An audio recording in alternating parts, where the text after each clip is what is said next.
हाय, मैं हूँ ऋषि Saxena. I am playing मानव इन सावी की सवारी। ओवरऑल अभी जो हमने शूट किया, एक्चुअली हमने दिन में दो सीन शूट कर लिए हैं। पहला सीन तो ये था जब वो लोग रिक्शा में जा रहे हैं और अपने बचपन की बातें कर रहे हैं। मानव उसे बता रहा है कि वो क्या करता है इतने समय तक, जितने समय ये लोग मिले नहीं हैं तब तक वो क्या कर रहा था, वो क्या करना चाहता है अपनी ज़िंदगी में। सावी भी थोड़ा थोड़ा उसे बता रही है। अभी तक सावी ओपन अप नहीं हुई है, पर मानव खुली किताब की तरह उसके सामने ओपन अप हो गया। अभी जो हम शूट कर रहे थे वहाँ पर एक ऐसा सीक्वेंस है जहाँ पर कोई जूनियर लीडर दादागिरी कर रहा है और उसको हेल्प करने के लिए मानव आता है और थोड़ा सा साइंटिफिक तरीके से उसकी हेल्प करने की कोशिश करता है। मानव आईआईटी पास आउट है, तो जिस तरीके से वो हेल्प कर पाता है उस तरीके से वो हेल्प करता है और वहाँ पर उसे सावी मिलती है। तो इस तरीके का एक सीन था।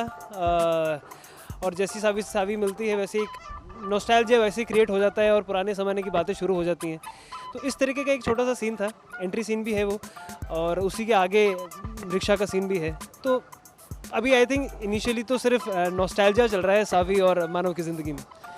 एक्चुअली ऑन द कॉन्ट्ररी उसको बिल्कुल ऑकवर्डनेस नहीं आई, क्योंकि मानव की अपब्रिंगिंग और सावी की अपब्रिंगिंग सेम है। मानव के डैड भी रिक्शा चलाते थे, सावी के डैड भी रिक्शा चलाते थे। तो क्योंकि दोनों की अपब्रिंगिंग सेम है, तो दोनों को पता है कि दोनों की फैमिलीज़ ने किस तरीके की प्रॉब्लम फेस की हैं और कैसी प्रॉब्लम्स में से वो रिक्शा ने ही उनको बाहर निकाला है। मतलब अगर आप मानव की बात करें तो मानव के जो पिता थे उन्होंने मतलब अपने दिन रात रिक्शा चला के मानव को जो बनाया है वो बनाया है। वहीं पे सावी की ज़िंदगी में भी सावी इकलौती अपने घर को चला रही है रिक्शा चलाकर। तो मतलब वो दोनों इस चीज़ को रिस्पेक्ट भी करते हैं।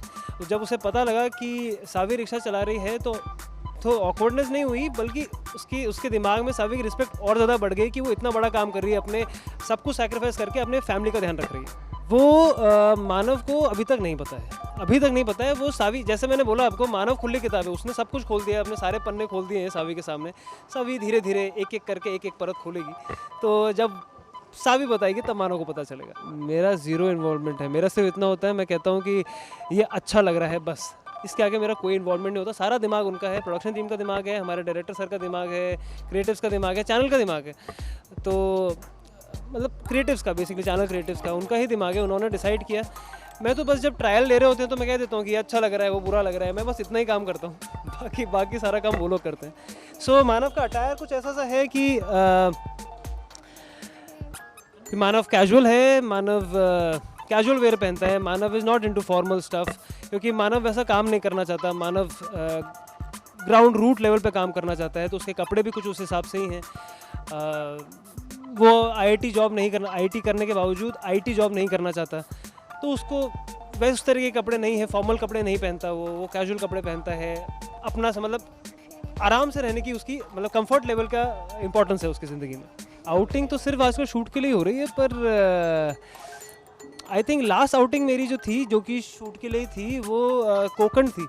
तो हमने कोकण में शूट किया था। तो मतलब कोकण एनीवेज महाराष्ट्र का एक खूबसूरत पैच है, तो वहाँ शूट किया था। और उसकी सबसे खूबसूरत जो मेमोरी है, प्रॉब्ली हमने वर्जिन बीचेस पे शूट किया है, जहाँ पर और कुछ भी नहीं है और कोई भी नहीं है, सिर्फ हम लोग ही शूट कर रहे हैं, तो उसकी एक अलग ही खूबसूरती थी। सो लास्ट आई थिंक मेरी आउटिंग वही है। उसके बाद तो मैं घर जाके आया, मैं जयपुर का हूँ, तो घर जाके आया तो आउटिंग नहीं कह सकते। तो last outing I think Konkan. I think set का माहौल एनीवेज बहुत कूल है, क्योंकि हमारे डायरेक्टर बहुत कूल है। तो जब मैं सेट पे आया तो आई थिंक आने के सिर्फ 20 मिनट में ही मेरी ट्यूनिंग बैठ गई थी हमारे डायरेक्टर सर से। तो अगर डायरेक्टर सर से ट्यूनिंग बैठ जाती तो आप ये समझिए सेट पे आपकी ट्यूनिंग बैठ जाती है। तो मुझे ऐसा लगता है कि एक वो बहुत इंपॉर्टेंट पार्ट है कि सेट पे सब कूल है, चिल्ड आउट है, तब भी टाइम पे काम करते हैं, तो अच्छा माहौल है, बड़ा कूल माहौल है। या आई थिंक सबसे बड़ी बात यह है कि यूजुअली सेट्स पे जब आप जाते हो और 20 शो में जाते हो या फिर नए आर्टिस्ट की तरह जाते हो, तो प्रॉब्लम ये होती है कि थोड़ी सी ऑकवर्डनेस रहती है आर्टिस्ट में, थोड़ी सी तो रहती है। मतलब जो पहले से काम कर रहे हैं उनके साथ बातचीत में, परफॉर्मेंस में, वो इस सेट पे नहीं है बिल्कुल भी।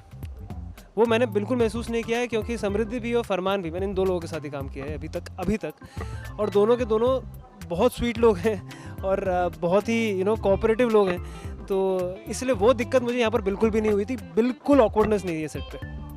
हाय, आई एम ऋषि सक्सेना, मतलब मानव फ्रॉम सावी की सवारी। आप मुझे देख रहे हैं ग्लिटर एंड ग्लैमर पे। प्लीज़ वॉच माई शो सावी की सवारी ऑन कलर्स 6:30।